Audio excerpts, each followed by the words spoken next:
Go yard. I got so much motherfucking design on right now. Break it down, bring it back, make it clap. I got 3 old thoughts, new block, where that thing. Bitches on my line, and you know they come straight. Assalamualaikum warahmatullahi wabarakatuh. Perkenalkan, kami dari kelompok 5 yang akan membahas materi tentang eating disorder atau gangguan makan dengan anggota kelompok yaitu Fadil Hidayatul Zaki, Winda Wahyuni, dan Siti Fatimasari. Materi pertama yaitu membahas tentang apa itu gangguan makan. Gangguan makan merupakan gangguan yang dicirikan dengan memakan makanan secara terus-menerus terkait suatu makanan yang mengakibatkan perubahan konsumsi serta penyerapan makanan yang secara signifikan mengganggu kesehatan fisik dan fungsi psikososial. Gangguan makan ini pada umumnya diakibatkan oleh 1. Tekanan sosial yang pada umumnya terjadi pada perempuan, terutama pada perempuan muda yang menjaga kelangsingan tubuhnya. Kedua, perfeksionisme dan kontrol. Perempuan muda memiliki tekanan yang tidak masuk akal terhadap diri mereka sendiri untuk mencapai tubuh yang sempurna. 3. Pengaruh biologis termasuk faktor genetik dan kelainan mekanisme otak yang mengandalkan rasa lapar dan rasa kenyang yang juga berperan pada gangguan makan. Baik, materi selanjutnya adalah jenis-jenis gangguan makan. Yang pertama ada sindrom makan malam atau gangguan makan malam. Sindrom makan malam ini merupakan gangguan yang ditandai dengan tertundanya ritme sirkadian atau jam biologis tubuh yang mengatur waktu makan. Akibatnya, orang yang mengalami gangguan ini memiliki kebiasaan makan pada tengah malam, bahkan setelah ia tidur. Gejalanya, ia tidak akan merasakan lapar pada siang hari, kemudian ia akan bangun untuk makan pada malam hari. Dia juga akan mengalami depresi serta kecemasan. Mengonsumsi makanan berlebihan pada malam hari, kemudian memiliki keyakinan bahwa seseorang tidak dapat tidur tanpa makan. Suasana hati yang tertekan, terutama di malam hari. Kemudian ia akan melewatkan sarapan atau enggan makan pagi, setidaknya terjadi 4 kali dalam seminggu. Penyebab gangguan makan malam ini adalah faktor genetik, kemudian kesehatan mental. Banyak orang yang mengalami gangguan ini juga mengalami gangguan mood seperti depresi, kecemasan. Kemudian ia akan melakukan diet di siang hari, lalu disebabkan oleh gangguan ritme sirkadian. Pengobatan yang dapat dilakukan adalah dengan memberikan obat antidepresan, terapi perilaku kognitif, kemudian melakukan teknik-teknik yang nantinya bisa memperbaiki siklus tidur dan makan. Bagi yang kedua ada gangguan makan berlebihan. Ketika seseorang menderita gangguan makanan berlebihan, ia akan secara teratur memakan sejumlah makanan secara berlebihan, tetapi tidak mengiringinya dengan berolahraga serta pembersihan seperti apa yang dilakukan oleh penderita anoreksia dan bulimia.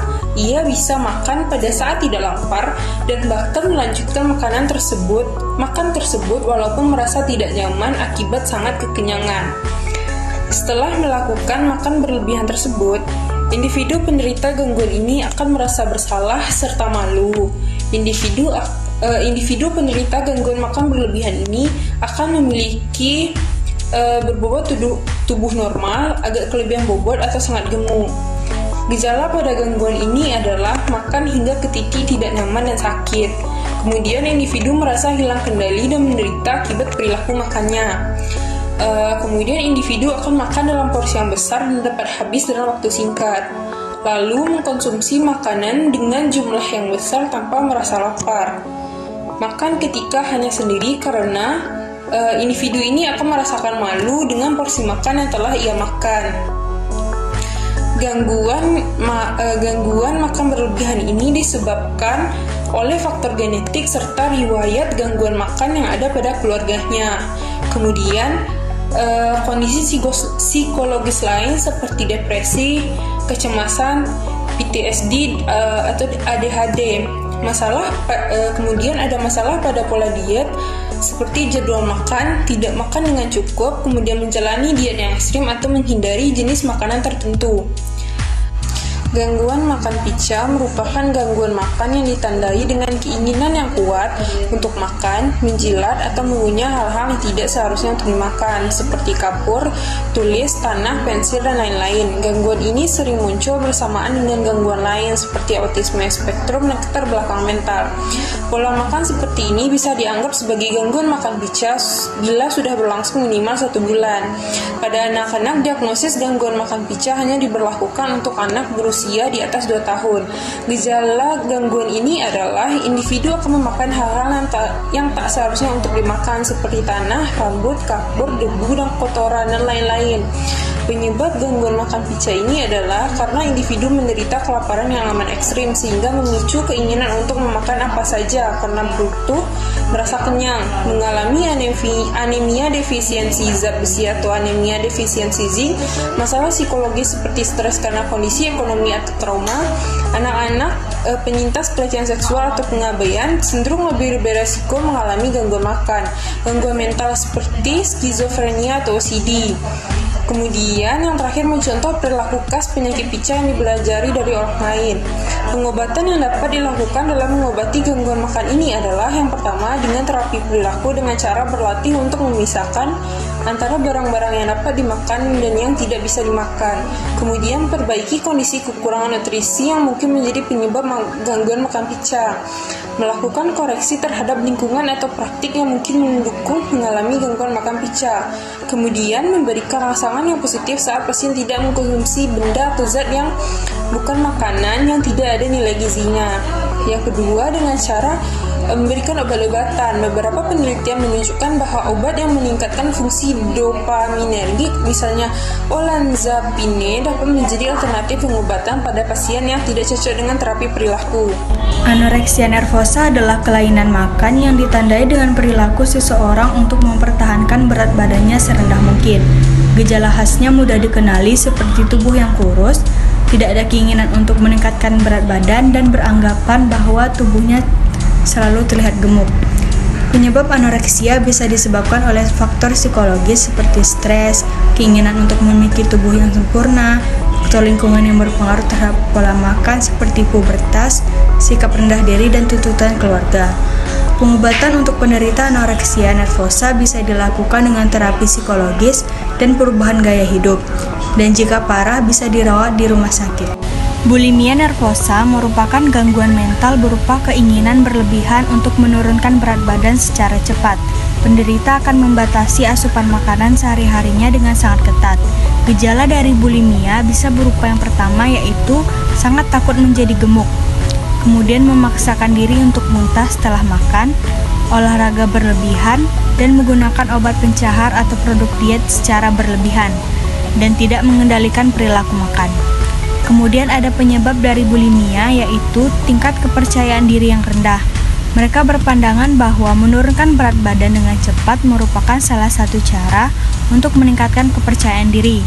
Kemudian ada stres dan depresi yang bisa membuat seseorang enggan untuk makan. Dan ada tekanan pekerjaan seperti atlet, aktor, dan artis. Kemudian ada pengobatan dari bulimia, yaitu bulimia bisa dilakukan dengan cara terapi dan pemberian obat-obatan. Ada 2 jenis terapi yang dijalani, yaitu terapi perilaku kognitif dan terapi interpersonal. Gangguan makan rumination disorder. Rumination disorder ialah gangguan makan yang membuat penderitanya memuntahkan kembali makanan yang dimakan, di mana hal itu terjadi dengan sendirinya tanpa sengaja.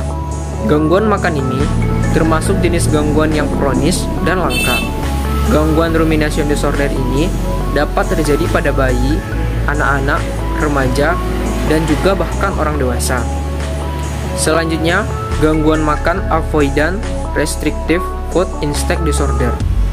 Avoidant restrictive food instinct disorder atau disingkat dengan ARFID adalah gangguan makan yang baru-baru ini diidentifikasi, di mana membuat penderitanya mengalami kegagalan secara terus-menerus dalam memenuhi kebutuhan nutrisi tubuh, dan juga penderitanya mengalami kesulitan makan yang ekstrim karena memilih-milih makanan. ARFID hampir mirip dengan anoreksia. Bedanya, penderitanya tidak memiliki citra tubuh yang terdistorsi atau ketakutan yang berlebihan dengan kenaikan berat badan. Pada kasus ARFID, perilaku penderita yang menghindari makan itu disebabkan oleh hal berikut. Pertama, tidak ada selera makan dan tidak tertarik untuk mencoba makanan. Kedua, selektif terhadap karakteristik makanan. Contoh, tekstur, bentuk, warna, dan bau. Ketiga, adanya rasa cemas dan khawatir dengan konsekuensi makan seperti takut tersedak, mual, muntah, alergi, dan sembelit. Baik, selanjutnya gangguan makan psikologis. Dari faktor psikologis berupa A. Body image disturbance. Ialah tingkat kepuasan atau ketidakpuasan seseorang terhadap tubuh yang mempengaruhi harga dirinya, sehingga ketidakpuasan seseorang tersebut terhadap tubuhnya bisa menjadi prediktor berkembangnya gangguan makan. Para remaja cenderung mengalami gangguan makan karena sebagian besar dari mereka merasa kurang menarik dan tidak puas dengan keadaan tubuh mereka. Dan juga tingginya persentase usia dan tingkat pendidikan pada anak remaja yang mengalami gangguan makan terjadi karena banyaknya perubahan yang terjadi di masa remaja tersebut, seperti faktor lingkungan dan lain-lain, menyebabkan mereka lebih memperhatikan diri sendiri, terutama pada bentuk tubuh, serta berusaha mengembangkan citra individual mengenai gambaran tubuh. B. Personality traits. Ada beberapa ciri kepribadian pada penderita gangguan makan, seperti impulsif, penghindaran bahaya, perfeksionisme, dan lainnya. Sekian materi tentang gangguan makan dari kelompok 5, kami ucapkan terima kasih.